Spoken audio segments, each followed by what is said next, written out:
Hello, welcome guys to my channel. I haven't uploaded in quite a few days. I actually went on a vacation with my wife to a very beautiful city called Zakopane. Very beautiful city. I don't know if I'm pronouncing that correctly. Please don't attack me basically because I didn't pronounce it properly. But yeah, my wife and I went on a holiday for a couple of days and we met up with some friends from Ukraine who are currently in Portugal. So we had a nice time to be able to spend together since we hadn't seen each other for a year. And so today we are going to be talking about Inganejo. And if you're new here, consider subscribing. Smash the thumbs up button if you like the video. Don't forget to share it with your friends as it's going to help me to be able to grow this channel. And as always, let's get right into the video. Alright, so for the first story, we are looking at destination wedding drama. Now, usually I go on Reddit and I try to find the stories so I can share them with you because I think this could be interesting for us. Destination wedding drama. My sister got engaged last May. At the end of December, she informed us she's getting married in Mexico. The first week of April, that gives us about 3 months to plan. That's quite a short time to plan, to be honest. Anyway, maybe they have something planned or some kind of arrangement. Maybe that's the reason. Let's read on. The wedding will be at an all-inclusive resort.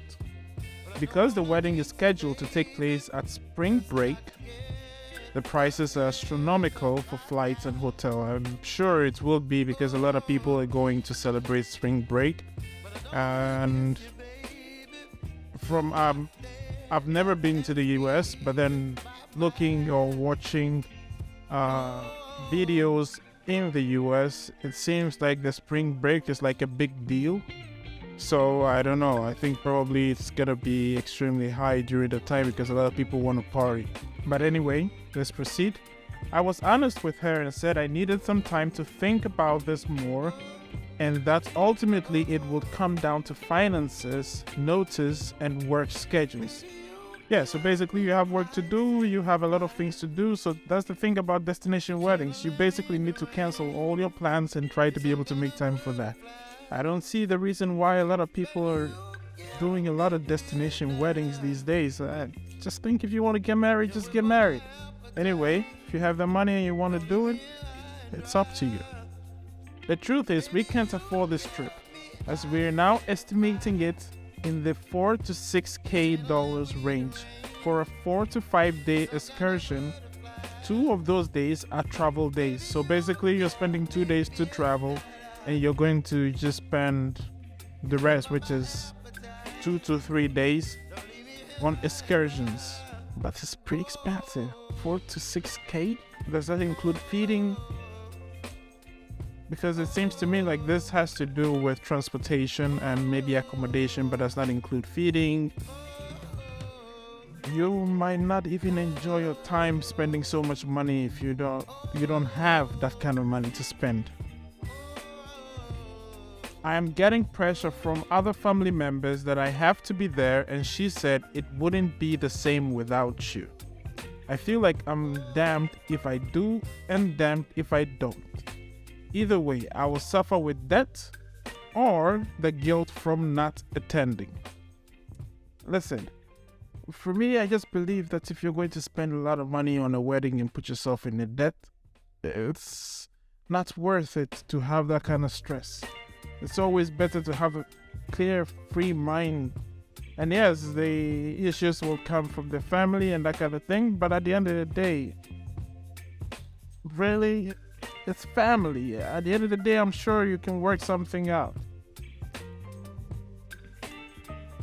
At the end of the day, I know her request, just 3 months notice, is unreasonable. Yes, unreasonable. She doesn't seem to think so, but I feel this sense of duty to forego my own needs and those of my partner, even put a strain on our relationship, so just suck it up and go because I will regret it. Any thoughts would be helpful. What would you do? I wouldn't go. That's me. I wouldn't go. I would rather put that money towards something that will actually yield some kind of return for me. That's me being selfish. But taking into consideration that I need to spend so much money for just a few days, it's not worth it to me. So at the end of the day, I wouldn't go. Yes, it's my sibling's wedding. Yes, it would hurt, but at the end of the day, if they are going to pay for it, I will be there.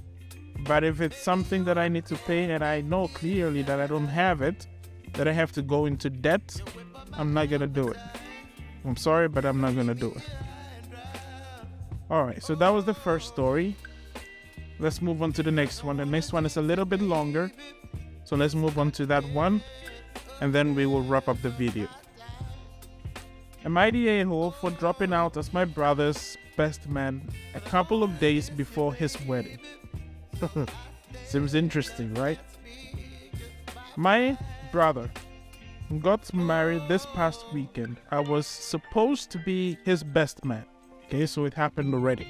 The wedding was 12 plus because they didn't want to have to deal with toddlers and such, which is fair enough. A lot of guests do have young kids though, so they decided to have a venue nearby with a professional sitter if parents wanted to drop kids off there.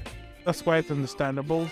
Making arrangements like that goes a long way to help you exactly with your wedding requests. My wife has some injuries that make her slow to respond, understand what others are saying, and she needs help sometimes with food. I'll cut it up into small pieces. This does not mean she's nothing, and she's a smart, capable woman.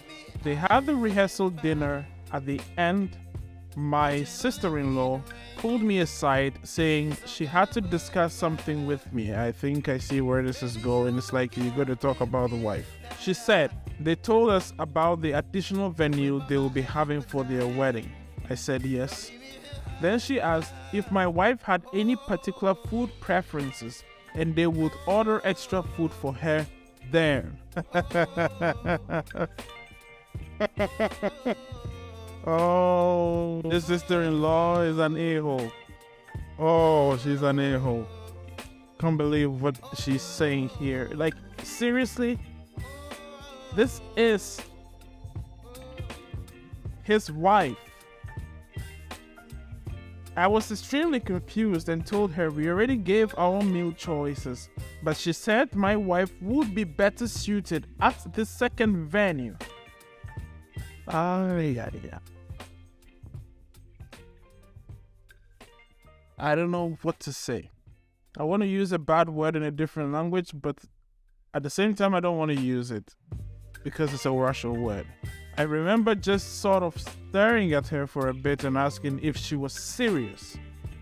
That she expected my wife to be with the babysitter. So literally, she is trying to say that the wife is a child and she needs a babysitter, so she should go to where the kids are. Wow. Sister-in-law said it's not like that, and they're just looking out for my wife, and I don't have to feed her or anything and can have fun at the wedding. So he should have fun and let his wife be somewhere else. You know, these are the type of people that end up putting people's marriages into big problems by trying to pull them away from their spouses. What is that supposed to mean? That he should have fun.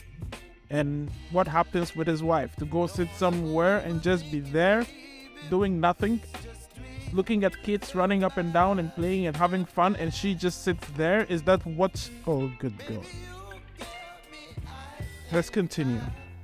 My brother came over and I told him literally never heard such S word, that they think my wife is a child to be left with a sitter. Brother said it's for the best. Oh, your brother is also an a-hole here. And if I want, I can always go over and check on her. This story is really pissing me off. I told him if this was the way, or this is the way they're treating my wife, I have no desire to be part of their S-word show and dropped out as best man.